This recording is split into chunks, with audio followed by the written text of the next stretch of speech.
Hello good morning, कैसे हैं आप लोग। आज हम पढ़ने वाले हैं सॉल्वेंसी रेशियो, जिसे कहते हैं शोधन क्षमता अनुपात। एक्चुअली इसमें पढ़ते हैं बेटा अपन लॉन्ग टर्म बोरोइंग के लिए हमारे पास कितने लॉन्ग टर्म पूंजी है, ये कैलकुलेट करने के लिए हम क्या करते हैं बेटा, सॉल्वेंसी रेशियो कैलकुलेट करते हैं। ये पढ़ने वाले हैं। लास्ट वीडियो हमने आपको करंट रेशियो के बारे में बताया था, सब बेसिक हमने बताया था। आज हम सॉल्वेंसी रेशियो के बारे में सटीक फॉर्मूले बताएंगे। फॉर्मूले तो एक ही होते हैं बेटा, बस उसको याद करने के, कैलकुलेशन करने के कैसे करते हैं वो हम आपको आज सिखाने वाले हैं। डेफिनेटली आप सीख जाओगे। जहां पर नहीं आए कमेंट बॉक्स में बता देना कि सर ये टॉपिक नहीं आया, हम क्लियर करेंगे आपको। आते हैं बेटा, सबसे पहले हम समझाते बेटा कि सॉल्वेंसी रेशियो होता क्या है और सॉल्वेंसी रेशियो क्यों कैलकुलेट करते हैं।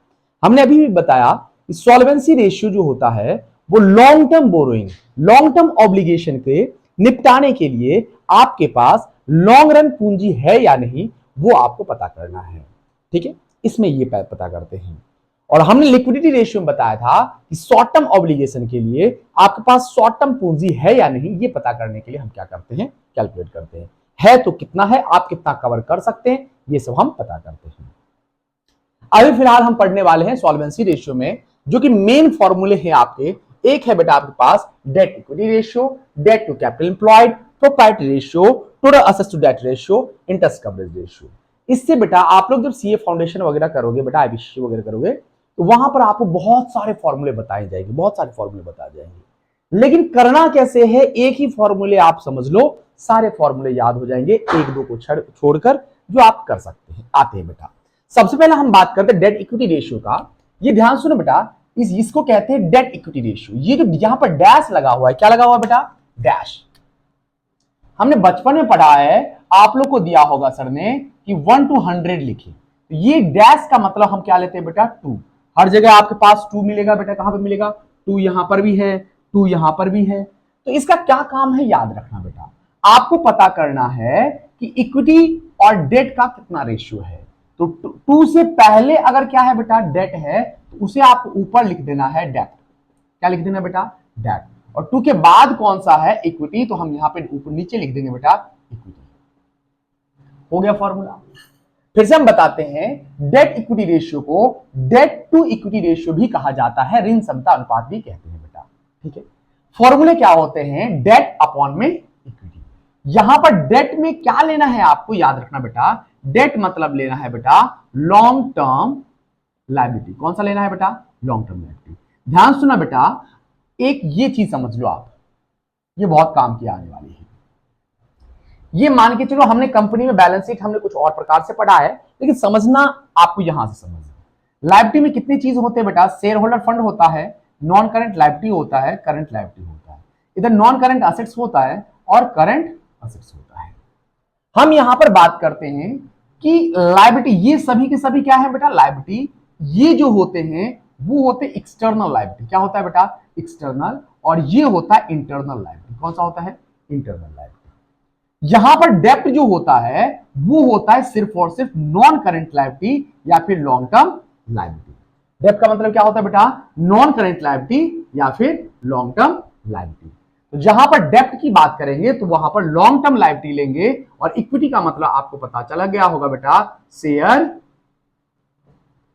Holder fund.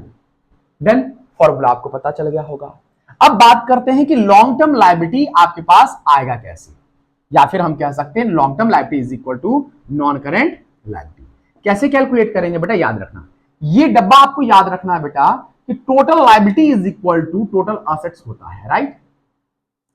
अब कभी कभार क्या होगा कि सारी चीजें होगी, आपके पास ये नहीं अवेलेबल होगा।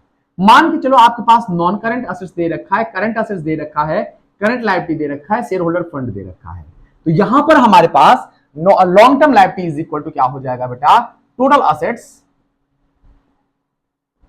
Minus share holder fund minus current liability. आ रही बात समझ लो। अगर आपको ये मान के चलो सिर्फ ये दे रखा है, ये क्लियरली दे रखा है, तो अब इस बात आप कर सकते हैं। आपको ये भी हो सकता है कि आपको क्या दे दे बेटा, टोटल लायबिलिटी दे दे। क्या दे दे बेटा, टोटल लायबिलिटी। टोटल लायबिलिटी दे दे तो हम क्या करेंगे, माइनस करेंगे बेटा शेयर होल्डर फंड माइनस में करंट लायबिलिटी, क्योंकि total assets is equal to क्या होता है, टोटल लायबिलिटी होता है। या फिर आपको यह भी हो सकता है कि टोटल डेब्ट दे दे। क्या दे दे बेटा, टोटल डेब्ट। टोटल लायबिलिटी और टोटल डेब्ट का मतलब अलग अलग होता है। टोटल लायबिलिटी में शेयर होल्डर फंड भी आता है और टोटल डेब्ट्स में बेटा सिर्फ और सिर्फ ये दोनों आते हैं, एक्सटर्नल लायबिलिटी। डेब्ट, टोटल डेब्ट्स में से अगर मैं करंट लायबिलिटी माइनस कर दूं तो आपके पास नॉन करंट लायबिलिटी आ जाएगा।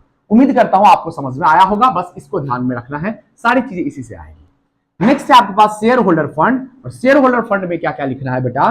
शेयर होल्डर फंड कैलकुलेट करते टाइम याद रखना बेटा, कैलकुलेट करते टाइम हम लिखेंगे बेटा share capital plus reserve and surplus plus money received against share warrant, ठीक है बेटा, plus application money receive pending allotment भी इसी में आता है। एप्लीकेशन मनी रिसीव पेंडिंग, जब हमने फाइनेंशियल स्टेटमेंट बताया था उस टाइम हमने आपको बताया था कि ये वाले फाइनेंशियल स्टेटमेंट बनाते टाइम, बैलेंस शीट बनाते टाइम इसे दूसरे नंबर के टॉपिक में लिखते हैं, लेकिन जब हम रेशियो कैलकुलेट करेंगे तब ये शेयर होल्डर फंड का ही पार्ट होगा, याद रखना बेटा। ठीक, उम्मीद करता हूं ये आपको समझ में आया होगा। फॉर्मूले के लिए आप ये भी लिख सकते हैं बेटा सीधे सीधे एग्जाम में, डेट अपॉन में इक्विटी। कैसे याद रखना है बेटा, डेप्ट इधर है तो हम ऊपर लिखेंगे डेप्ट, और डेप्ट 2 के बाद वाला जो होगा वो नीचे आ जाएगा। अब हम यहां पे बात करते हैं, उम्मीद करता हूं आपको फॉर्मूला देख के ही पता लग गया होगा। 2 से पहले जो है उसको लिखूंगा ऊपर, और नीचे क्या है कैपिटल इंप्लॉयड, तो नीचे लिख दूंगा बेटा कैपिटल इंप्लॉयड, राइट। बस, अब डेप्ट का मतलब तो हमने आपको बता, डेप्ट का मतलब मैंने आपको बता रखा है। अब हम बात करते हैं बेटा कैपिटल इंप्लॉयड के बारे में। Capital employed is equal to क्या होता है बेटा, capital employed is equal to होता है नेट असेट्स। यहां पर कैपिटल इंप्लॉयड की जगह पे नेट असेट्स भी हम लिख सकते हैं। अब capital employed is equal to net assets होता है, net assets is equal to क्या होता है बेटा, total assets minus current liability. तो फिर से आते हैं हम इसी डब्बे पे आते हैं, आपको ध्यान सुनो, इस डब्बे को याद रखना, सारे फॉर्मूले इस चैप्टर के आ जाएंगे। मैंने क्या कहा, total assets to, total assets ये होगा minus current liability. Total assets में से अगर करंट लायबिलिटी माइनस करूंगा तो क्या आएगा बेटा आपके पास, क्या आ जाएगा बेटा, नेट असेट्स आ जाएगा, राइट, नेट असेट्स आ जाएगा। वहीं पर अगर मैं ये भी लिख सकता हूं बेटा total liability minus current liability भी लिख सकता हूं, यानी कि ये दोनों तो बराबर होते हैं ना बेटा। तो अगर टोटल असेट्स में से मैं करंट लायबिलिटी माइनस करूं तो फिर भी हमारा क्या आएगा बेटा, क्या नेट असेट्स आ जाएगा।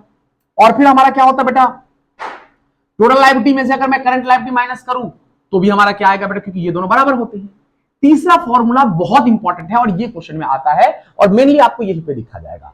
क्या, तो बेटा ध्यान सुनो बेटा, टोटल लायबिलिटी में से अगर मैं इसको माइनस करता हूं तो यही दोनों तो आते हैं, तो बेटा हम ये भी लिख सकते हैं share holder fund plus non current liability. Capital employed ये होता है।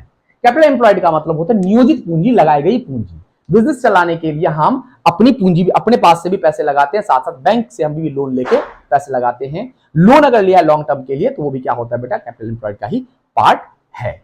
आ रही बात समझ में, ठीक है, उम्मीद करता हूं ये आपको समझ में आया होगा। नेक्स्ट चलते हैं, एक बार बताओ, एक बात बताओ कि अगर आपने ये फॉर्मूला देखा डेट टू डेप्ट इक्विटी रेशियो में, मैंने क्या किया बेटा, 2 से पहले मैंने डेप्ट लिख दिया, 2 से पहले है डेप्ट तो मैंने डेप्ट ऊपर लिख दिया, 2 के बाद है इक्विटी तो मैंने नीचे इक्विटी लिख दिया। यहां पर भी 2 से पहले है डेप्ट तो मैंने डेप्ट ऊपर लिख दिया, 2 के बाद है कैपिटल एम्प्लॉयड तो मैंने कैपिटल एम्प्लॉयड लिख दिया। क्या आप इसका फॉर्मूला बता सकते हो? आपको बताना है बेटा फॉर्मूला, 2 से पहले क्या है कहां पर आएगा, 2 के बाद क्या है वो आपको कहां पर आएगा वो आपको लिखना है, कमेंट बॉक्स में बताना है, ये मैंने बता रहा। नीचे हम चलते हैं बेटा प्रोप्राइटरी रेशियो में। प्रोप्राइटरी रेशियो का मतलब होता है स्वामित्व अनुपात। स्वामित्व अनुपात, आपके बुक में स्वामित्व अनुपात के प्रोप्राइटरी रेशियो के 2 फॉर्मूले दे रखे हैं। एग्जाम में आपको दोनों ही करके लाना है, क्योंकि कई बार आप एनसीईआरटी के क्वेश्चन करोगे तो कई बार आपको इस फॉर्मूले से दिया गया होगा आंसर, जो मेन फॉर्मूला है वो पहले मैं लिखता हूं।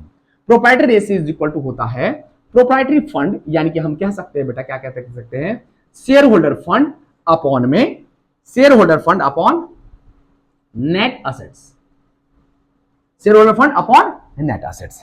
ये इसको प्रोप्राइटरी फंड भी कहते हैं बेटा, क्या कहते हैं बेटा, प्रोप्राइटरी फंड भी कहते हैं। ये है मेन फॉर्मूला, आपको एग्जाम में ये भी लिख के आना है और इससे भी कैलकुलेट करके आंसर लाना है। साथ साथ ही अगर इसका फॉर्मूला, इसका क्वेश्चन पूछ ले तो आपको ये भी लिखना है शेयर होल्डर फंड अपॉन में टोटल असेट्स।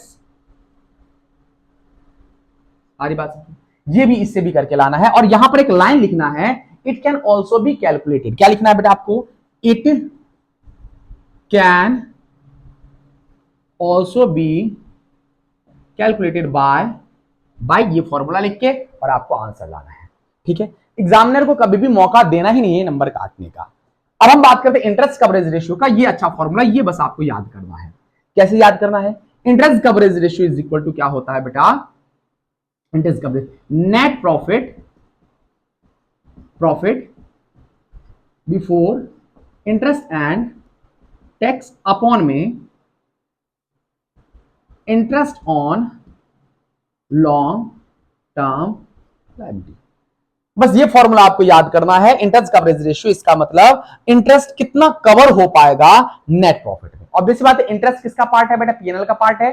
पीएनएल का पार्ट है तो इसका मतलब नेट प्रॉफिट आएगा। नेट प्रॉफिट कौन सा वाला? इंटरेस्ट देने और टैक्स देने से पहले वाला आएगा।